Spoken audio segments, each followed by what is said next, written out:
যে মানুষের রোগ শুরু হয় মেটাবলিজম দিয়ে পেটে, আর মৃত্যু হয় কোলনে। এই যে কোলন সিস্টেমটা, যে একটা ইন্টেস্টাইন গুলো বা বোথ ইন্টেস্টাইন যে ইনফ্লামেশন হয়, এখানে এরপরে ইনফেকশন তৈরি হয় বিভিন্ন ধরনের, মানে পুরো সিস্টেমটা মেসড আপ হচ্ছে যদি আমরা এই রং খাবারগুলো খাই। আমরা যদি এখান থেকে একটু নিজেকে একটু এডুকেট করি, আমার মনে হয় আমরা আস্তে আস্তে এটাকে একটা এগিয়ে নিতে পারবো।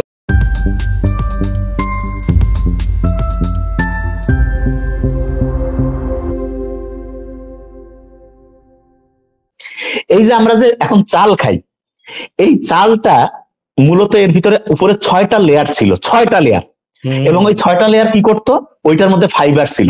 সেই ফাইবারটা কি করে, আমরা যখন ভাত খাই তখন সেইটা আমাদের হঠাৎ করে যাতে গ্লুকোজ লেভেলটা রক্তের মধ্যে বেশি বেড়ে না যায়, এই জন্য ওইটা কি করে প্রোটেকশন দেয়। ব্যাপারটা অনেকটা ইজি করে যদি বুঝাই, এই যে আমি যেমন এই যে আমার এই যে কানের মধ্যে একটা হেডফোন দিছি না, এর এখানে কিন্তু তুলার মতো জিনিস আছে, তুলার মতো, ঠিক তেমনি করে এই গোটা হেডফোনটা যদি চাল হতো, চাল মানে রাইস, আর তার হচ্ছে এই যে তুলাটা, এটা হচ্ছে এই জিনিসটা তুলার মতো যে আছে, এইটা হচ্ছে তার বাইরের কোটিংটা।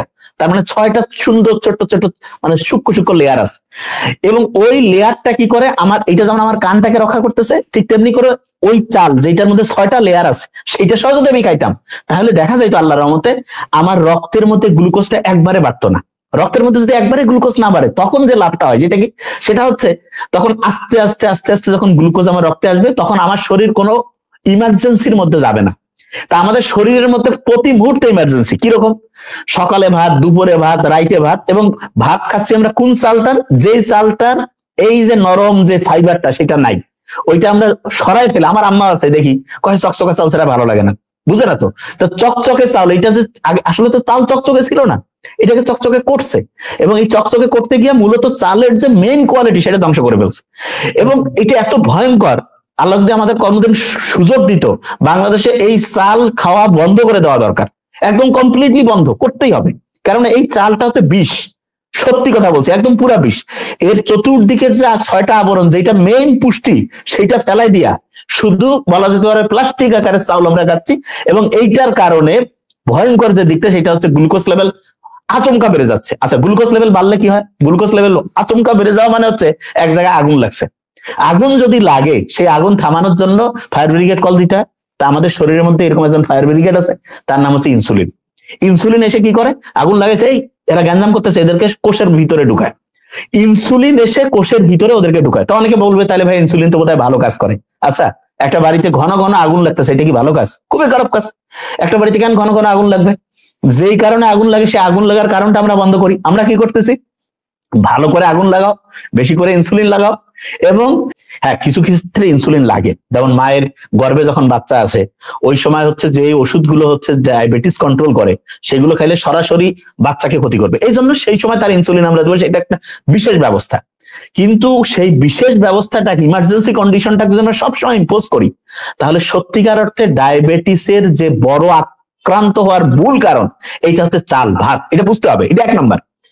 এই জায়গাতে আমরা যদি সংশোধন না হই, তাহলে সারা জীবন আমরা ভাত খাবো, সারা জীবন ডায়াবেটিসের মধ্যে বেশিরভাগ লোক যাবে। ইনসুলিন থেকে শুরু করে ডায়াবেটিসের সাথে সম্পর্কিত যত রোগ আছে সেগুলো আমাদের ধরবে, এবং একটা মানুষ ধ্বংস হবে, একটা পরিবার ধ্বংস হবে, আলটিমেটলি গোটা রাষ্ট্রের যে অর্থনৈতিক অবস্থা সেটা ডাউনওয়ার্ডস হবে। এখন ভয়ঙ্কর যে দিকটা, ডায়াবেটিস যদি কেউ আক্রান্ত হয়, ডায়াবেটিসের পরের জোন যে, সে হচ্ছে হাই প্রেশার। তার মানে ডায়াবেটিস এবং এর সাথে যেটা আসে সেটা হচ্ছে হাই প্রেশার। এই দুইজন হচ্ছে ভাই।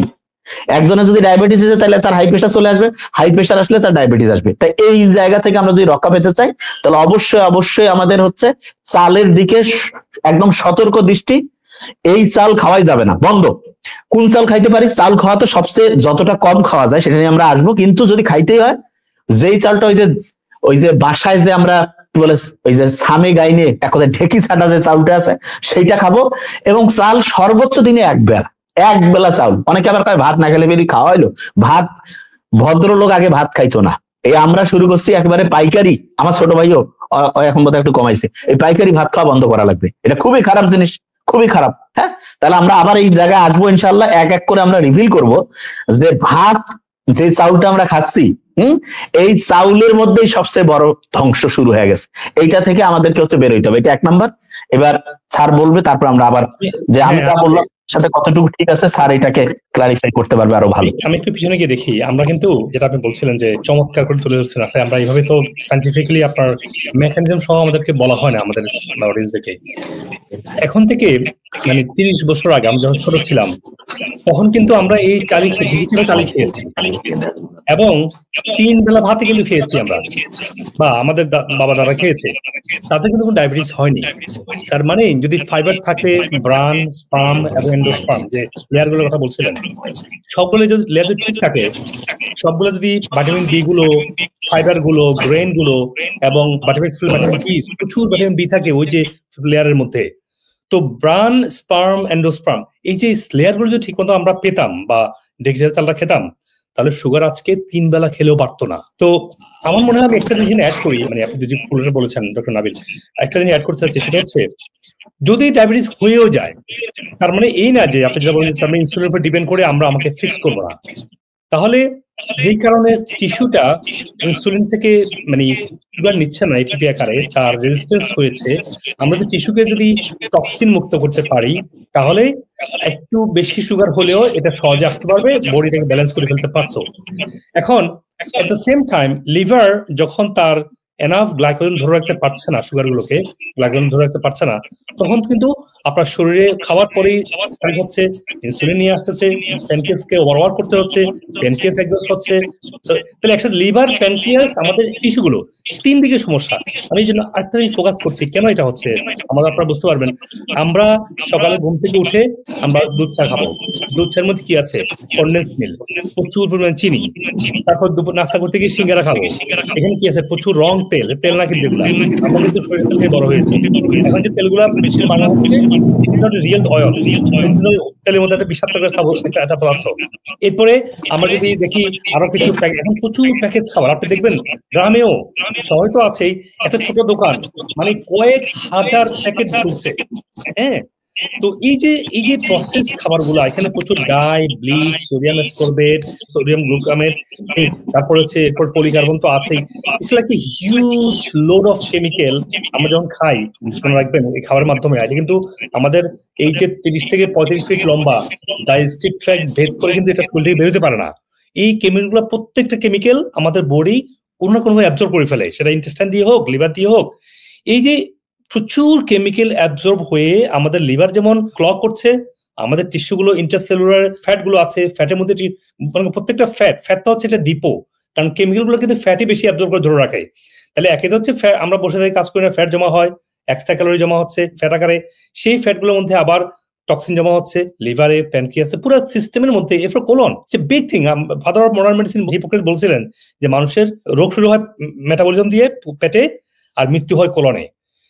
এই যে কোলন সিস্টেমটা, যে একটা ইন্টেস্টাইন গুলো বা বোথ ইন্টেস্টাইন যে ইনফ্লামেশন হয়, এখানে এরপরে ইনফেকশন তৈরি হয়, বিভিন্ন ধরনের মানে পুরো সিস্টেমটা মেসড আপ হচ্ছে যদি আমরা এই রং খাবার গুলো খাই। আমরা যদি এখান থেকে একটু নিজেকে একটু এডুকেট করি, এই জন্য আমরা কথা বলছিলাম ডক্টর নাবিল, আমরা অফ দ্য লাইনে কথা বলছিলাম যে কিভাবে বাংলাদেশের বা এডুকেশন সিস্টেমের মধ্যে এই যে বেসিক ডায়েটারি মানে লেসন, বেসিক লাইফস্টাইল লেসন যদি অ্যাড করতে পারি, আমার মনে হয় আমরা আস্তে আস্তে এটাকে একটা এগিয়ে নিতে পারবো। Doctor Nabil, Faddal, gonna give it to you.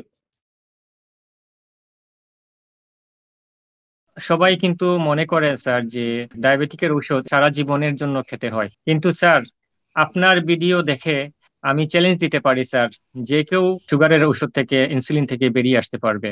আমার বডিতে লট অফ প্রবলেম ছিল, আমি অনেক ধরনের মেডিসিন খেতাম, এখন কোনো ধরনের মেডিসিন খাই না, ডায়াবেটিস নাই। আমি খুব এক্সাইটেড যে এইসব ডিজিজ আমার বডিতে নাই। ও মাই গড, আমি যে কি এনার্জেটিক, আমি 2 বেলা খাই, সবাই অবাক হয়ে যায় অফিসে। ভয় পাচ্ছিলাম যে যখন পাটা ফুলে যাচ্ছিল, তা আমি বারডেমে আমি টেস্ট করেছিলাম স্ক্রিটিনিন এবং কি ডায়াবেটিক্সের, স্যার রেজাল্ট এরকম ছিল। তো ডায়াবেটিসটা দেখেন, ওনার ডায়াবেটিসটা এখন একবার নর্মাল 5.2 A1C, যেটা একেবারে নর্মালি চলে আসছে, যেটা 7.8 ছিল আর কি। তো চমৎকার, অনেক ইমপ্রুভমেন্ট। কংগ্রেচুলেশন।